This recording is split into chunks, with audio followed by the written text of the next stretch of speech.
2021년 7월 27일 화요일입니다. 오늘도 예배 자리에 오신 모든 분들 주님의 이름으로 환영합니다. 우리 기도하겠습니다. 하나님, 주님의 은혜를 감사합니다. 오늘도 복된 한날을 저희들에게 허락해 주셨습니다. 생명 주신 하나님께 찬양과 영광을 올려드립니다. 또 하나님 앞에 올려드리는 이 또 예배 가운데 하나님 기쁘게 예배를 받아주시고 예배드리는 모든 성도님들 심령 가운데 그 가정 가운데 평강으로 임재하여 주시옵소서. 성령 충만함으로 기름 부어 주시옵소서. 예수님의 이름으로 간절히 기도합니다. 아멘. 우리 찬송가 393장 다 같이 찬송 올려드리겠습니다.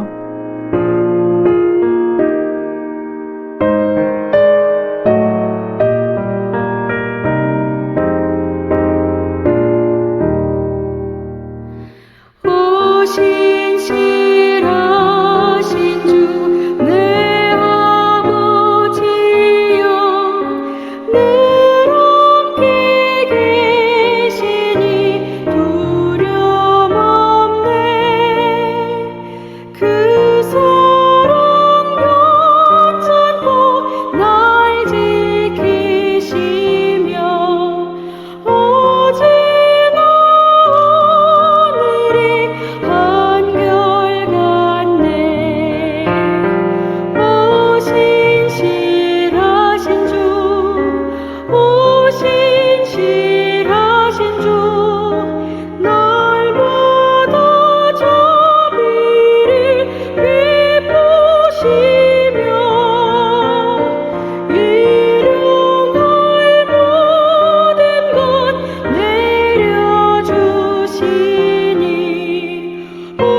하나님의 말씀 열왕기하 12장 17절에서 21절까지 말씀 보겠습니다.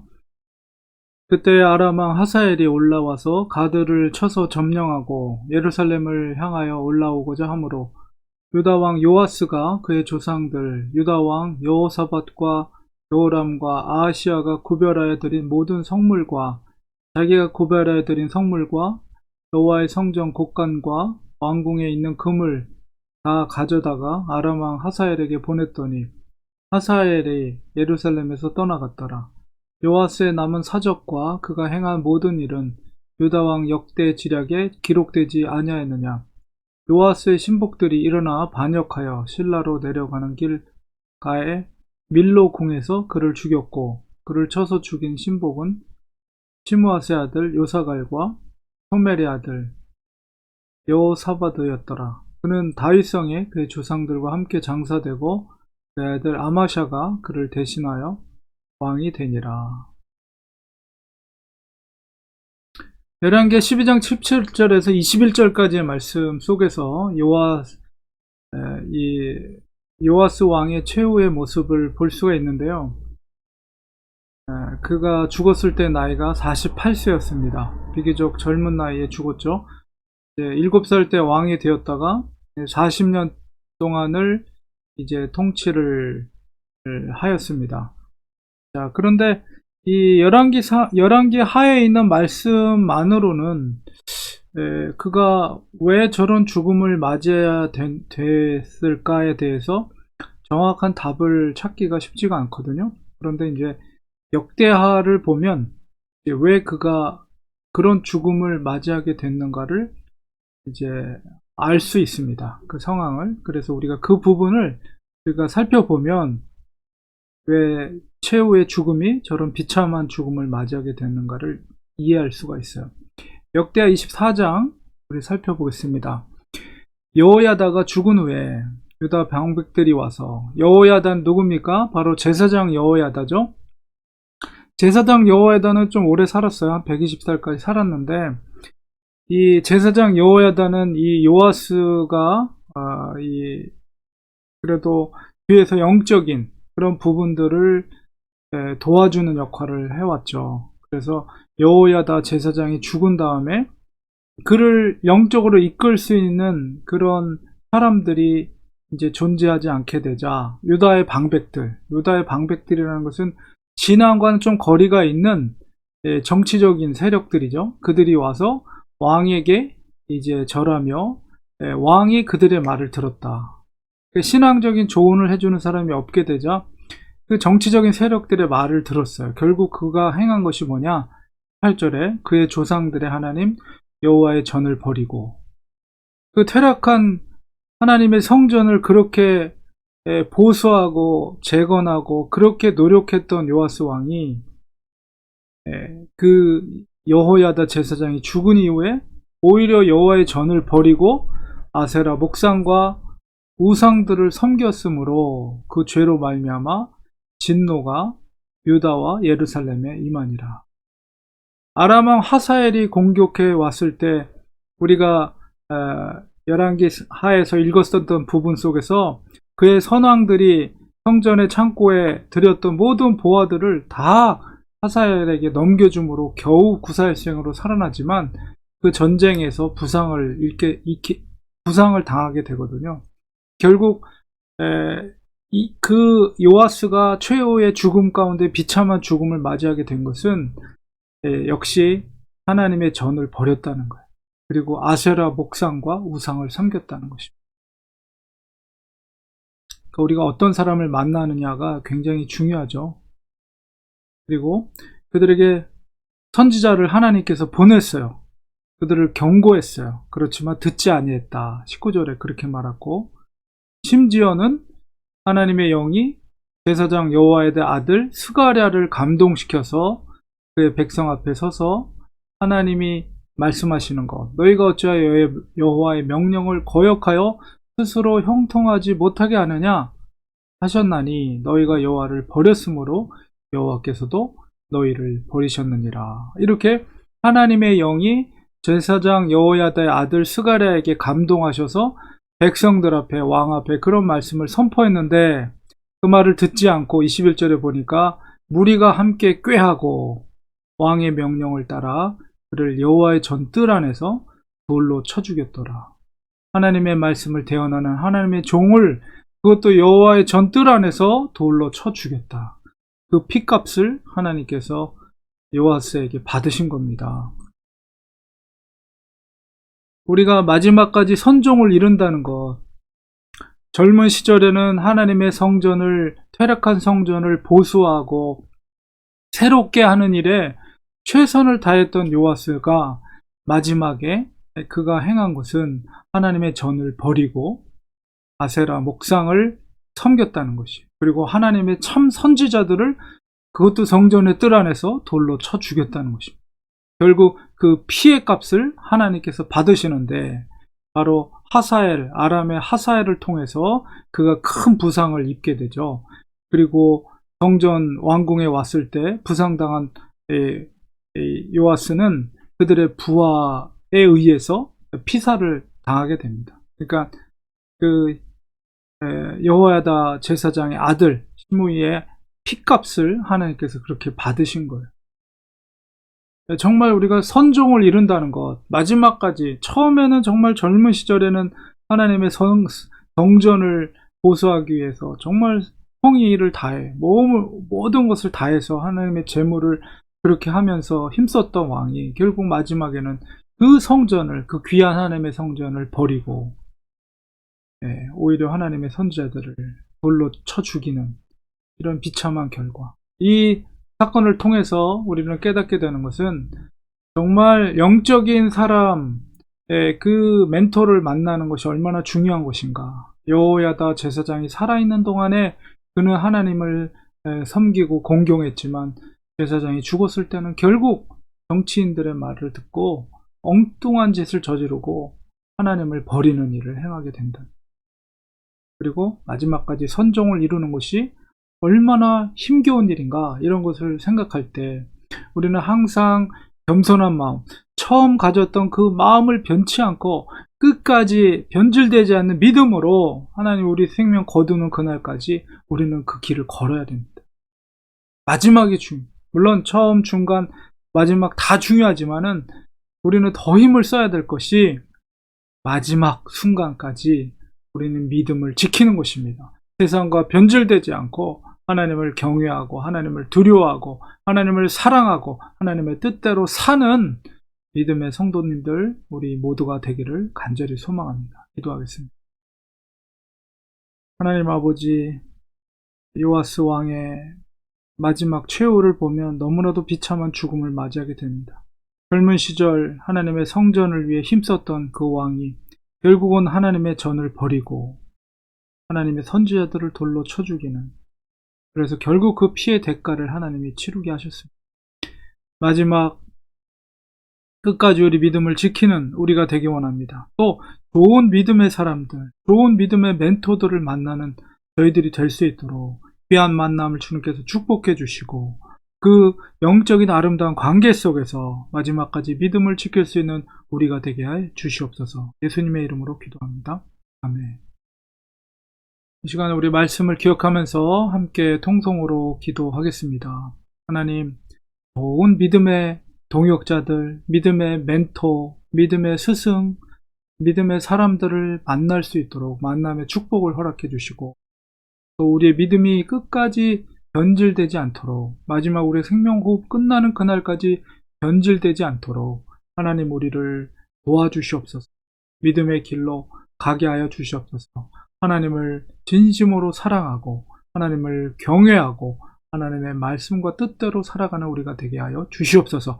이런 간절한 기도 드리기 원합니다. 우리 렌초안의 교회를 위해서 기도할 때 이 교회가 교회의 본질을 추구하고 복음의 생명력이 꿈틀거리며 죽어가는 영혼들을 살릴 수 있는 우리 교회가 되게 하여 주시옵소서.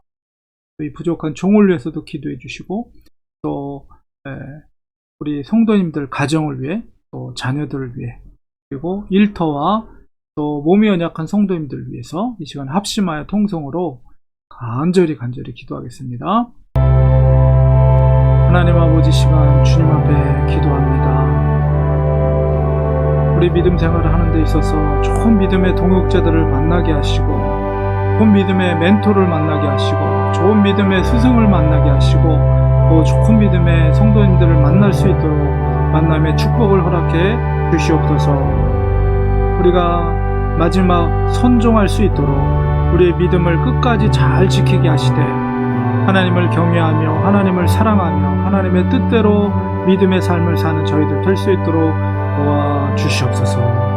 우리 렌추하니 교회를 사랑해 주시되, 우리 교회가 하나님의 뜻에 합당한 교회, 복음의 생명력 있는 교회, 정말 하나님이 이 땅에 교회를 세우신 그 본질에 최선을 다할 수 있는 아름다운 교회가 될 수 있도록 도와주시옵소서. 성도들의 가정을 지켜주시고, 일터를 지켜주시고, 성도들의 자녀들을 지켜주시옵소서. 믿음의 자녀들 되게 하여 주시옵소서. 몸이 연약한 성도들 특별히 하나님께서 치유하시고 회복해 하시되, 연약한 몸을 강하게 하시고 회복해 하여 주셔서 하나님, 정말 하나님의 도우심 가운데 건강으로 이 땅에 살아갈 수 있도록 붙들어 주옵소서. 이 부족한 종을 주님께서 늘 지켜주시고 성령으로 붙들어 주시고 하나님께서 강권적으로 붙잡아 주셔서 목회자의 사명 잘 감당하게 하시고, 맡겨진 교회 충성하게 하시고, 또 하나님이 허락하신 귀한 영혼들 목양사역에 충성할 수 있는 하나님의 종이 되게 하여 주시옵소서. 오늘 하루도 성령 충만한 복된 하루 될 수 있도록 성령께서 함께 하시고 동행하여 주시옵소서. 예수님의 이름으로 간절히 기도드립니다. 아멘. 이 시간에 우리 축도로 예배 마치겠습니다.